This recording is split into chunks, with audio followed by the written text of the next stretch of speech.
Okay, kids. Hello, this is Dr. Annette Feravich or Dr. Feravich. I'm here in the early bird classroom, and unfortunately, I'm going to have to record this and I can't be live because I don't know what is going on with Xfinity that I can't get a signal here at all. The whole thing never ended up going live. And I decided to not fix my hair like I really wanted to fix my hair, but at least I took a shower this morning and it's clean. So we're here today for our early bird classroom, and let's go ahead and get started because we've already let the clock tick a little bit, and I don't want to waste any more time so that I can get to my next classroom on time, even though I don't know if I'm going to end up having a signal or not. Okay, so what are we talking about today? Well, don't forget that what we are doing is I am giving you tips, and those tips are coming from, let's get the book, 101 Ways to Improve Your Grammar Skills. And this is, they don't even have a name on here. I don't know. Who, does this get written by, a ghostwriter?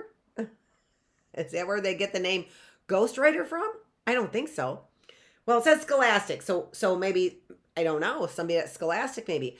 Anyway, this is good, and this is tip number 2. I said it yesterday, but I didn't put it on a chalkboard, and now it's on a chalkboard. I'll decide whether or not I'm going to have these tips. Makes sense on Wednesday since Wednesday is phonics, but we have so much to learn on Wednesdays for phonics day that I don't think I'm going to put the tips up there. Maybe tips will be Tuesdays and Thursdays. We only have 101, and we have a lifetime for the classroom of a lifetime. Maybe that's what we should call it. The classroom of a lifetime, because it's lifetime classroom. Maybe Lifetime will sue us if I do that. Sue us. Hey, can you get on that legal department? See if they'll sue us if I say whatever I just said. Lifetime classroom. Will they sue us? I don't know. Too much sweetener in my coffee. Ugh. Let's move on. What are we talking about today? Today we get to talk about Jacob's dream. This is fun because I forgot about Jacob's dream, kind of, and I didn't even really know exactly what it was about. And so now I do. And also I know more about it because I'm talking about it someplace else in another classroom. But it really was coming up here first. And I knew it was, and it doesn't even matter where it comes up first. So let's talk and read about Jacob's dream, shall we? This is from our Reader's Digest Bible for Children. I don't know if it was in the Illustrated Bible or not. I didn't look it up. I do kind of want to look that up, though. I'm going to look it up to see what that story looked like. Because this one is kind of short, but that's okay. Because it packs a big punch. It has a big meaning to it, even though it doesn't seem like it in the book. I know it does. Let's get started. The big fingerprint right there.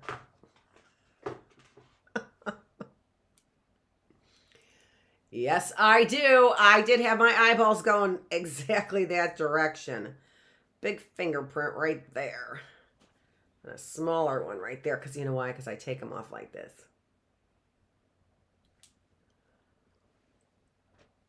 Okay. Jacob's dream. What's my hair look like over here? Should we do it this way? No. We're doing it this way. It's all about the hair. Don't we know that, girls? Okay. Can you see the picture, though? Because it's about the picture as well. This is a cute picture, too. Jacob was the son of Isaac and the grandson of Abraham. He had a twin brother, Esau. One day, Jacob tricked his father into giving him a blessing that had been promised to Esau. So he's kind of a trickster, Jacob is. Esau became so angry that he planned to kill his brother. Oh, what is up with these people? When Jacob found out about Esau's plan, He left the house of his father for another country. He walked an entire day. As night was falling, he lay down against a stone and fell asleep on that very spot. Okay, so here he is falling asleep on a stone. How comfortable could that be? Could you imagine? Lots of people, I heard that, fall asleep on the ground, on stones like a rock for a pillow. That doesn't even make any sense at all, does it? Not to me. Look at this beautiful picture here. Oh my gosh, isn't that just beautiful? It's a picture of a ladder. I have another picture coming up. Oh, I didn't put it in here. I did not put that in here. Jacob's ladder picture. I have it in another classroom. It's a really pretty picture. It's a painting. I'm going to put it up because I do have it. Where are you, Jacob's ladder picture? Let's finish the story and then we'll put that up, right? Okay. Then Jacob had a dream. He saw a ladder going up from the earth until its top touched heaven. God's angels were moving up and down the ladder. See, this picture doesn't have God's angels moving up and down the ladder. And that is key. It's key. And Jacob heard the voice of the Lord saying, I am the God of Abraham and Isaac. And this is Jacob. So we call our God. 70% of all of the earth calls their God the same God. It's the same God, the God of Abraham, Isaac, and Jacob. So he doesn't say, I'm the God of Abraham, Isaac, and Jacob. Because this is Jacob. He's talking to Jacob. He says, I am the God of Abraham and Isaac. The land on which you lie, I shall give to you and your children and your children's children. They shall fill the earth, and they shall be blessed. I am with you and will not desert you. Jacob awoke. He was afraid, and he cried out, how wonderful is this place! Truly, the Lord is here, and I did not know it. This place is a house of God, the door to heaven. Jacob took the stone on which he slept, and he set it up as a memorial. And he called that place Bethel, which means the house of God. Later, God said to Jacob, your name shall no longer be Jacob, but Israel, and you shall be the father of many nations. Just like God promised Abraham as well, that Abraham, and if Abraham's the father, then Jacob's going to be the father as well, right? Because Jacob is Abraham's grandson, right? That's what it said right here in the very beginning. Jacob was the son of Isaac and the grandson of Abraham. And he said, I am the God of Abraham and Isaac. Let's see here. I also wanted to see. I want to see if this still is here. I know I've heard of Bethel and the house of Bethel. So there was a house built there. There was a temple built there in Bethel, I'm pretty sure. But I didn't look that up. I didn't look that up to see. And that's the end of the story. That's all that there is. Just a 2-page story there. But I'm so upset that I can't get online live. I like being online live better. I don't know why. I see my audience come and go. That's probably the reason why. That coffee is way too sweet. I hate when I do that. Okay, let's take a look at the questions that we have for today. I'm also going to get that picture. So there is another picture of Jacob's ladder, and this is an artist's rendition of it. Rendition means an artist's idea of it. He gets a picture in his mind and then he paints it. So this is his own idea of it. That's a rendition of it. Okay.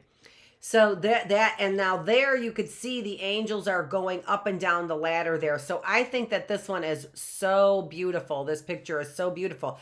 I actually am talking about it in my spiritual classroom a little bit later on. And so that's the reason why I have that picture up there. So a lot of times I talk about in this classroom, I talk about this, what I talk about here, and even this is early bird for younger kids.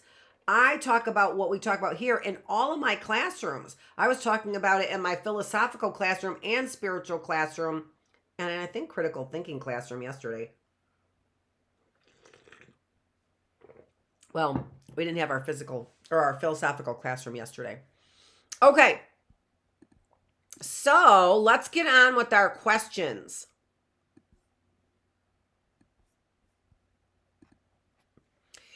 Who is Jacob? What did Jacob do to his brother? And what was Jacob's brother Esau going to do to Jacob in retaliation? Retaliation here means to get back at Jacob. What was Esau going to do to get back at Jacob? Okay. What did Jacob dream? Why did God say to Jacob, or I'm sorry, what did God say to Jacob in his dream? What did Jacob do after his dream? What did Jacob call the place where it should be where he fell asleep? What did Jacob call the place fell asleep?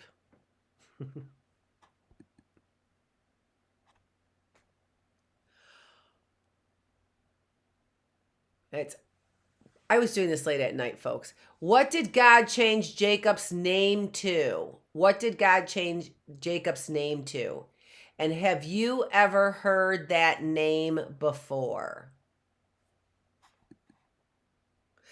Okay, let's go over the answers for the story of Abraham and Sarah. All right?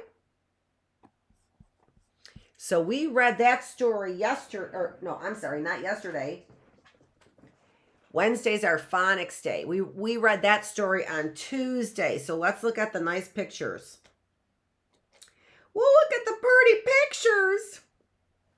And that will remind us what we were reading a little bit, right? So Abraham and Sarah couldn't have a baby, right? So here, but God made some promises to Abraham. We're going to talk about the promises tomorrow that God made to Abraham, to go in a little bit more detail, because that's what Jacob's dream was about.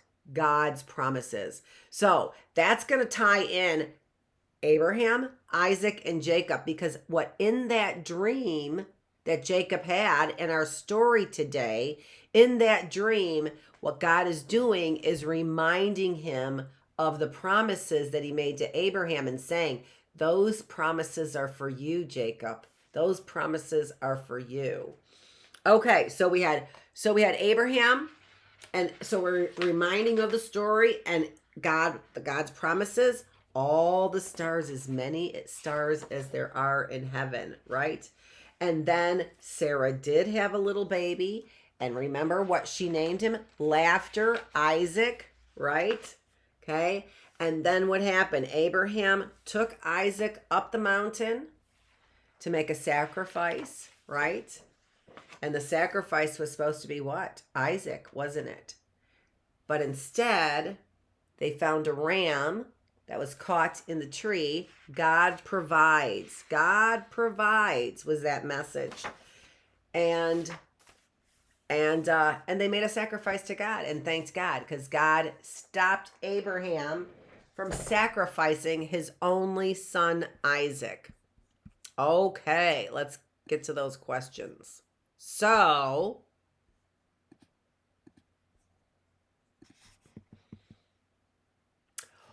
what was the first thing that God asked Abraham to do? What was here? Let me get to that. Right. Let's get to the questions. What was the first thing that God asked Abraham to do? God asked Abraham to leave his homeland, is what he did. And what we learned about in the spiritual classroom is he asked him that because his homeland was ungodly. That's the reason why. Did Abraham obey God? Yes, Abraham left his homeland, didn't he? Would you do something God asked you to do? That's up to you, right? A lot of places say that these are just stories, that these stories in the Bible, that they're not real, that they're mythical. But that simply isn't true. That our scientists and our archaeologists use the Bible to go as a reference in order to start digging, in order to find out places. Like if they wanted to find that stone, they would go and find where Bethel was and see if that stone is there. And I'm going to find out if that stone is there. And we'll talk about it when we come back on Tuesday. I'll find out. All right. Okay. So they're saying God is not real. That's just so ridiculous. The reason why people think that God isn't real is because there's so many bad things that are going on. They think, how could he be real and have these bad things go on? But if you read the Bible and you knew God, read the Bible like we are reading the Bible, you know that God said these bad things were going to go on. It's no mystery. Everyone's like, well, why is God letting this happen? He told you it was going to happen. He told you if you didn't believe in him, it was going to happen. And what happens? We have all these people saying, oh, it's not true. They believe in Disneyland more than they do. They believe in Ariel more than they believe in God. Okay, so what was God's promise to Abraham? And this is the big deal over here. This is really what we want to remember, is what God promised Abraham. So what he promised Abraham was, I'm actually going to go to the day before here and look at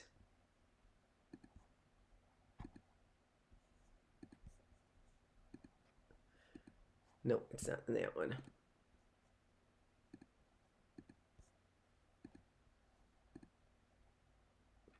See, that's where I used the Jacob's ladder right there. So there's Jacob's ladder. And here are the promises, but actually, here are the promises for Jacob that he made to Jacob right here. So in the spiritual classroom, this is what we're talking about, the same thing, Jacob's ladder. So what? Right there towards the middle there, it says Jacob's ladder or Jacob's dream. And there are the 4 promises that God made to Jacob. He would give him land, and that land was the land of Canaan. It was called Canaan. So where he laid his head, where Jacob laid his head and fell asleep, that was the land that God was promising him and all of his children. He promised who children? Numerous descendants. Anyone who said, my God is the God of Abraham, Isaac, and Jacob was promised all the same things that Jacob was promised. And what were those things? Many blessings. Many blessings. Why? Because the people that follow God will be a great people. Now, you may think, well, yeah, I don't know if that's true. I've been trying to be really good all my life, and I'm not a great person. You wait. You wait. You know what? I'm not a rich person. I'm not a popular person. I'm not a person that everybody listens to. But I do have a lot of blessings. I have a lot of blessings. And how do I know? Because I'm happy.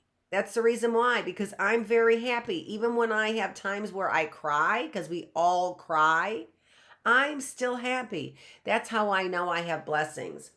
And it's more than happiness. Because God said there are actually very specific blessings he gives us. He names the blessings that he's going to give us. And you know what they are? You know what those blessings are? Those blessings are peace, peace, joy, love. Here are the blessings: peace, joy, love, goodness, kindness, patience. Do you find it hard to be patient? Do you find it hard to be kind to everybody? That's the blessing. We have to ask for it. We have to tell him, I'm your child.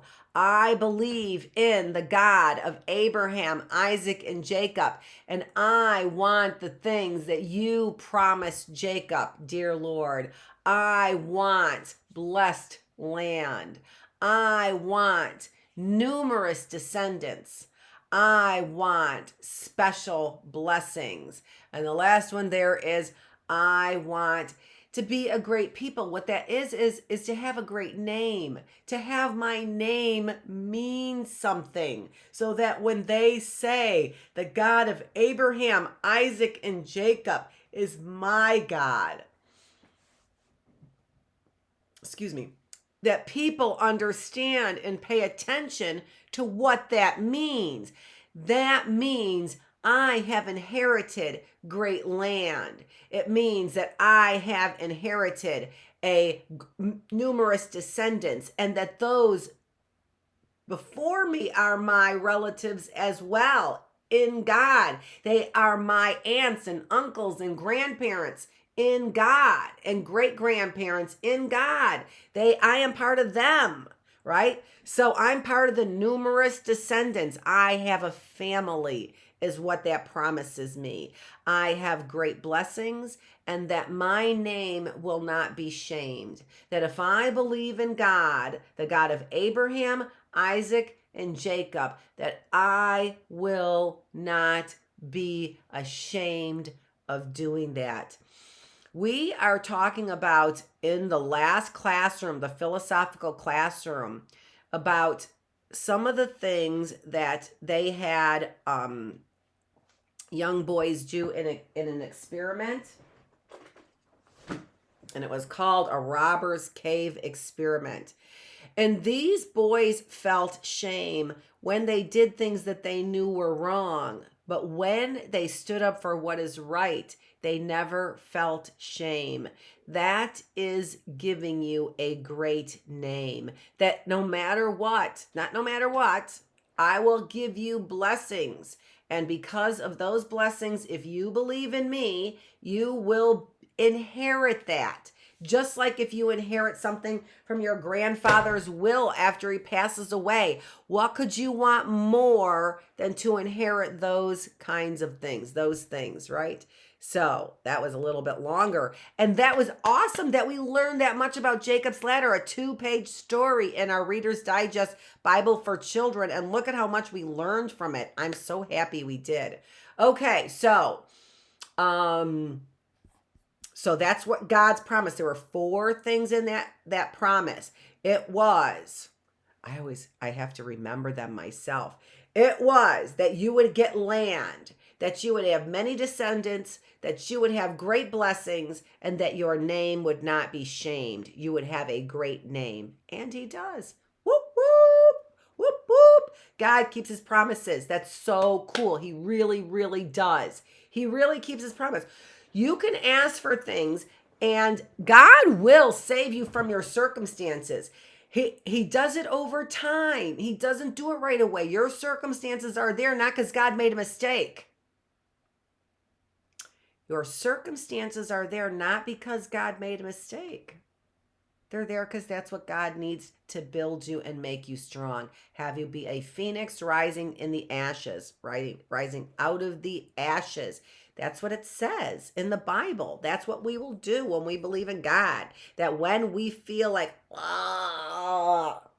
we could rise out of the ashes.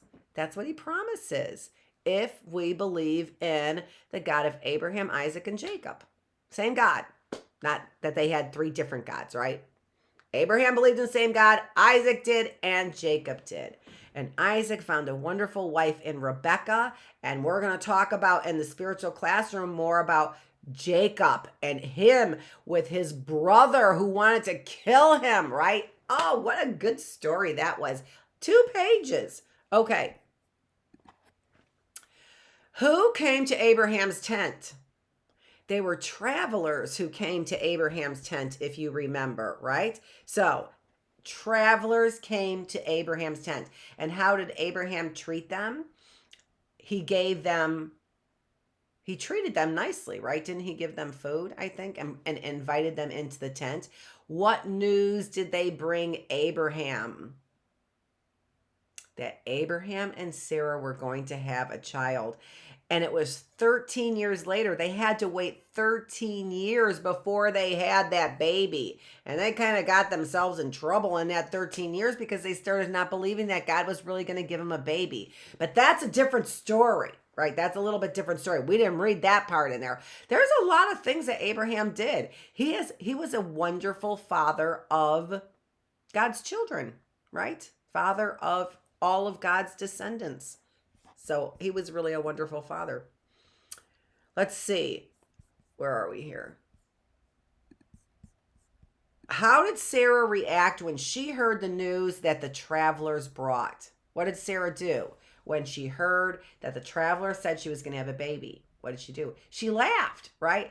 Isaac means laughter. His name means bringing forth laughter is what his name means. She laughed. And what did God, and she said, and then what did God say? God said, you laughed. And she said, what? No, I didn't. What?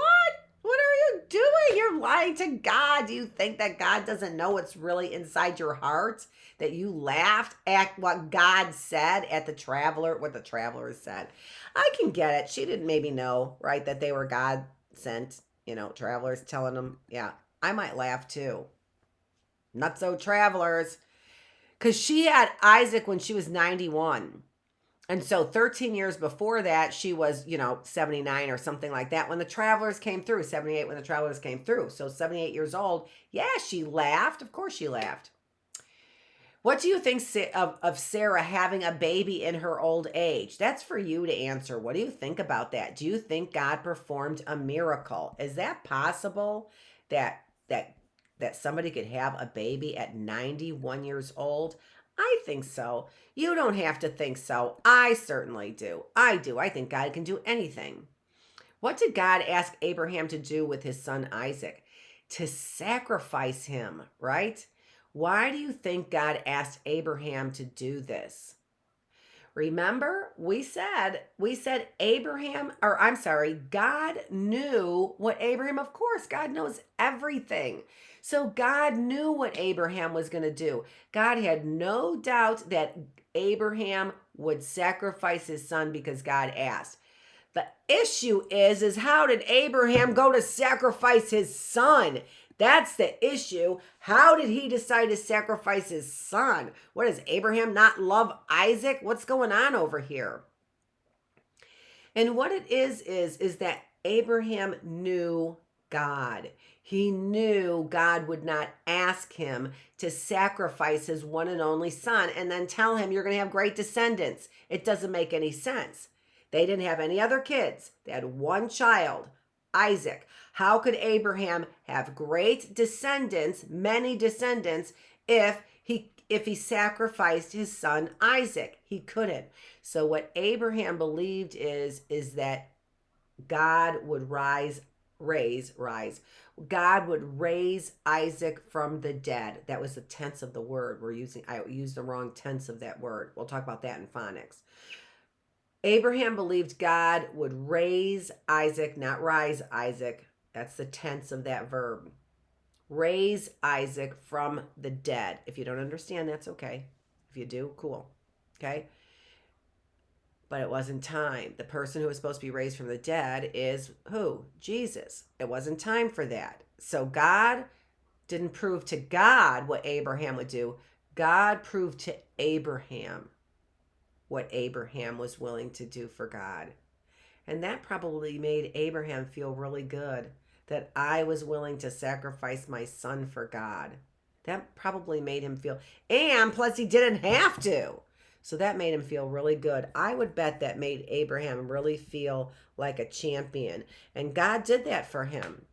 God did that for Abraham. Really made Abraham feel like a champion. Because Abraham did some sinful things earlier. They weren't mean, they were kind of bad. They weren't like killing somebody, but they were kind of bad earlier, as we all do, right? As we all make mistakes or do mean things.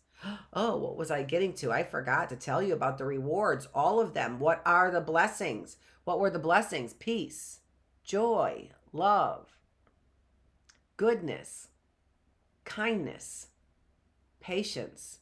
Do you feel like you're not good sometimes? Ask God to help you to be good. Don't just go, I can't be good. Ask God to help you. It's a process. It takes time. Ask Him. You don't feel like you're patient? Ask God to help you. It's a process. I asked God for patience probably 20 years ago, and He's still working on it. And I don't like it. But it's okay. I know now I am far more patient than I ever was, especially 20 years ago. Woo! Was I impatient with people? For sure, for sure.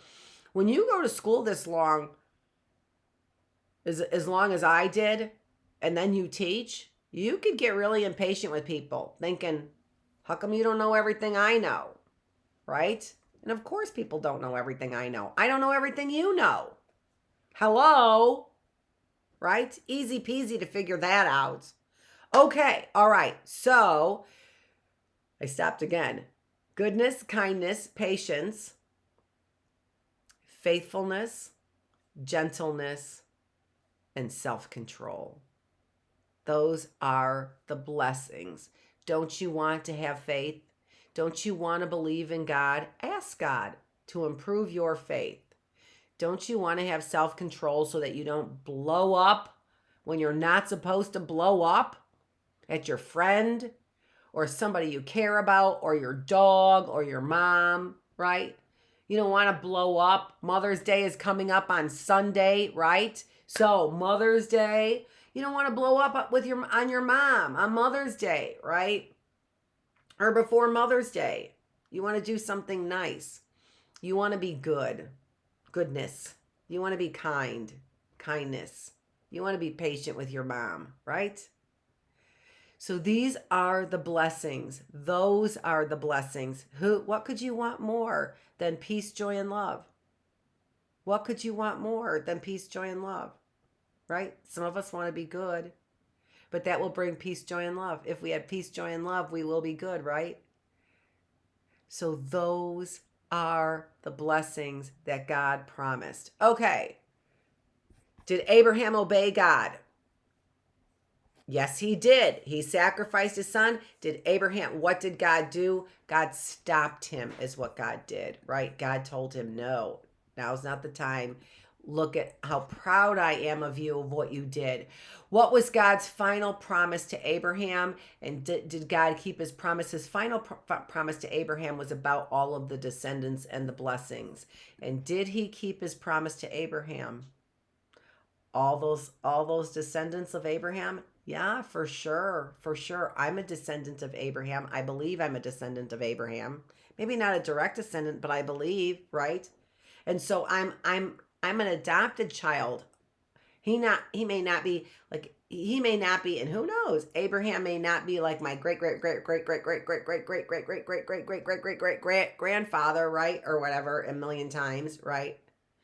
But he adopted me because I believe in the God of Abraham, Isaac, and Jacob.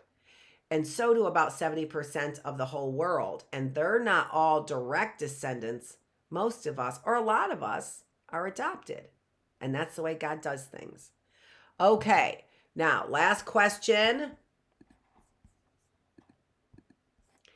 What did God ask Abraham? Oh, no, wait.